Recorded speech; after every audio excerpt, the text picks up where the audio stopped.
Mia a Lightning Conqueror Chapter 5 The Final Chapter by Stasia Xu. We all sat quietly as the plane flew higher and higher.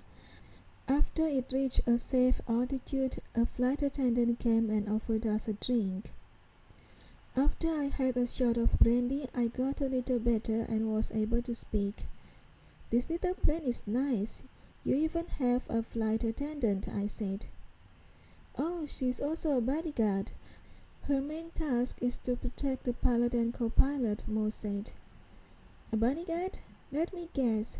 Those business travelers, they are also bodyguards, aren't they? I think I recognize some of them in the fight," Mia said. Oh no, Mo was used to be honest with me regarding these travel details, and Mia was about to find out the truth. "Both of you won't answer my questions, but your face expression has confirmed it. Who is paying for them this time? Mr. Lu?" "No way, it's you, Isaac. I can't believe this. You arranged all this?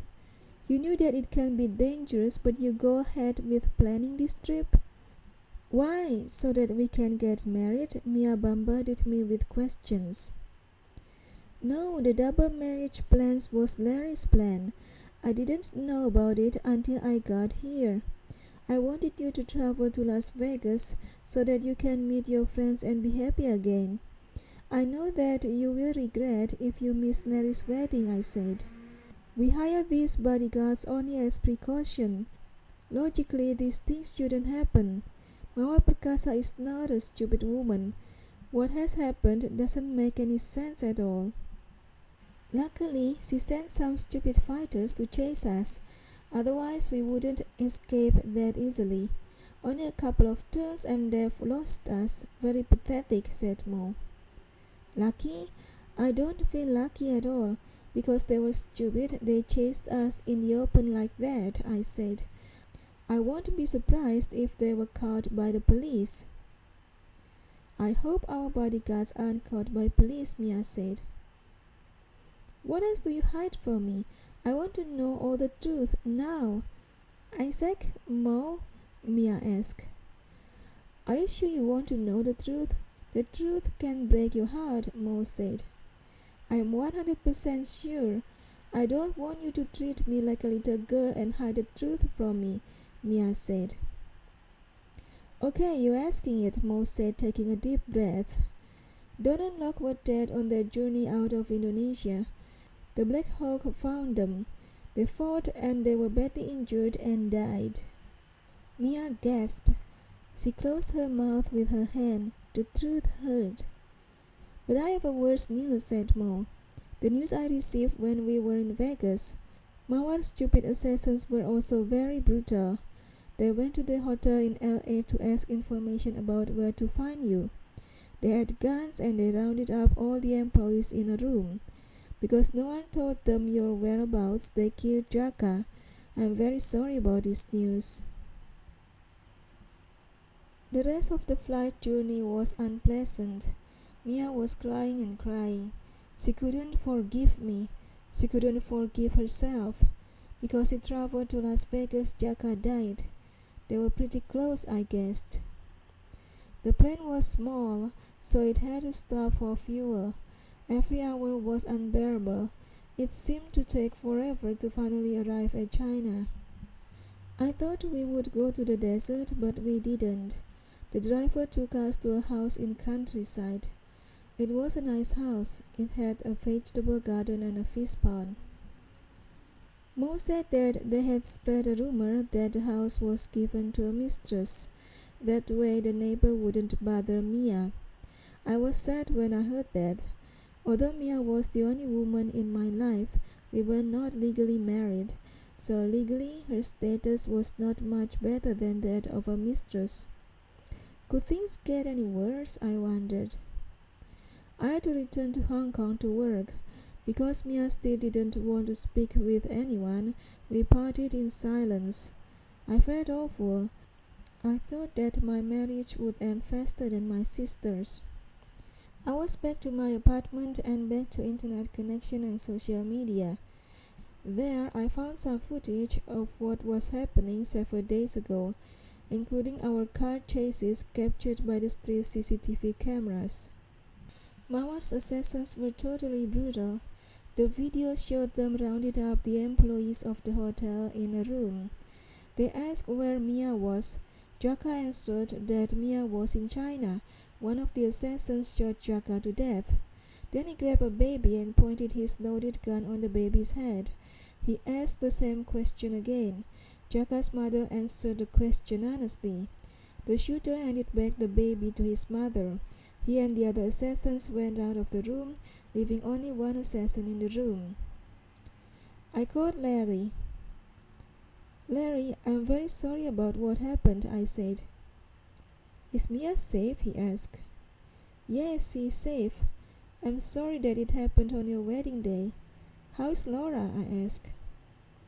"I feel sorry to Laura too. We planned our wedding to be perfect, then Mawar's storms ruined it. Laura was very disappointed, but she said that with the video of Mawar's brutal assassins going online, people all over the world can see Mawar's dark side. Now they aren't sure anymore who is the terrorist, Mawar or Mia. Mawar looks like a power of terror, and Mia looks like the victim of terror in those videos," Larry said. "Mia has been the victim of Mawar's terror from the beginning. Currently, Mia is devastated. She feels guilty about Jaka's death," I said.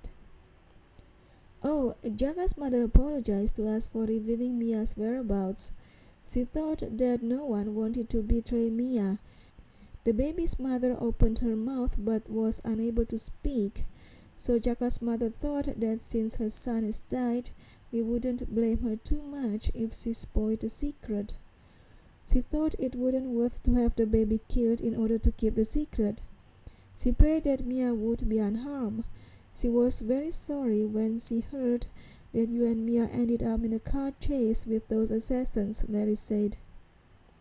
"How could we forgive ourselves if the baby died? We don't blame her. How come the hotel security manager got a tip about their coming?" I asked.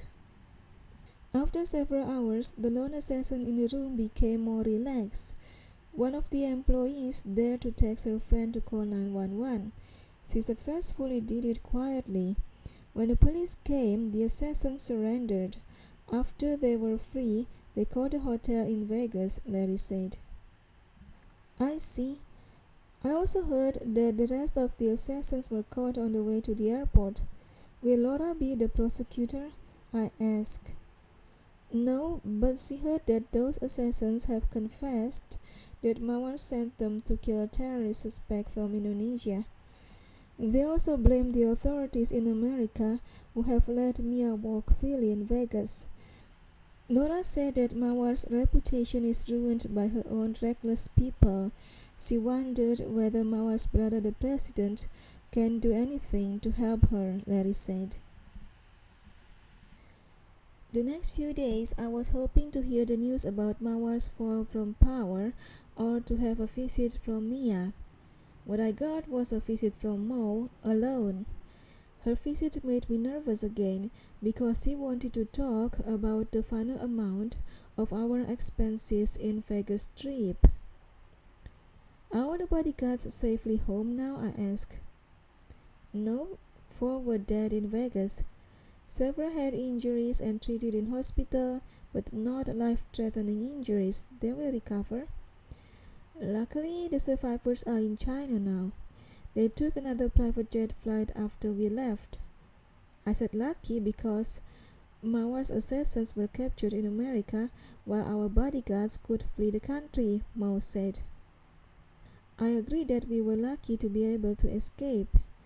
Although it makes me sad now that I realize I was escaping from my own country, I said.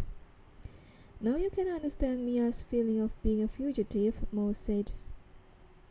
"Well, I hope America's security intelligence officer won't seek me, 'cause they can easily find me here," I said. "I hope they won't.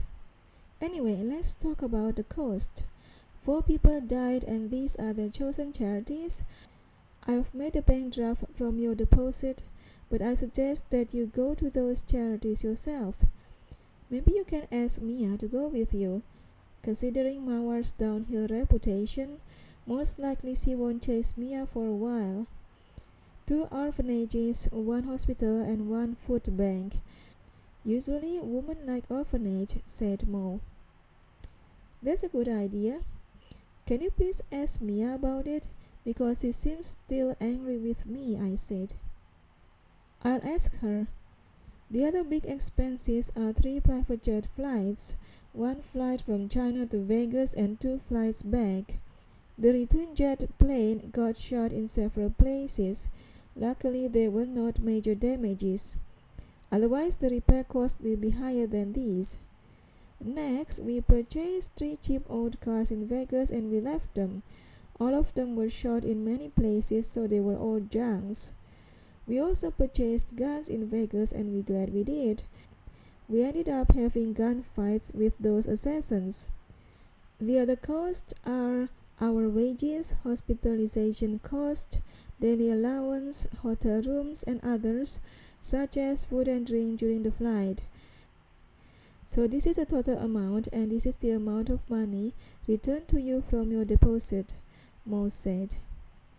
The expense details made me headache, but the total amount gave me heartache. I'm sorry that 4 of the bodyguards didn't make it alive, I said. I feel sorry for them too, Mo said. When I have given up on my hopes, I got the news I've been waiting for. The Indonesian President Angka Perkasa made a news announcement. He said that her sister Mawar Perkasa became mentally ill after she lost her son and husband. She needed to be brought into a mental hospital, and a special force was looking for her as he spoke. So that was the only protection he could give to his sister. He let Mawar run away before he announced her as a fugitive. He also announced that Black Hawk would become the bodyguard for the president. So when he stepped down after he finished his term, Black Hawk would serve the new president, whoever he would be. A very smart move. He didn't want to disband this extremely strong group and make them into some uncontrollable thugs, but he didn't want to personally associate it with them. His sister has made his rating approval drop significantly. Any personal association with Black Hawk would make it worse. The rest of Mawar's troops were disbanded, but they could apply for a job in the military or police department. Though revenge sounds sweet, love is much sweeter than revenge. Mia finally visited me. She accompanied me to charities. I accompanied her to visit Go, Lock, and Don's memorial tablets. She completely forgave me.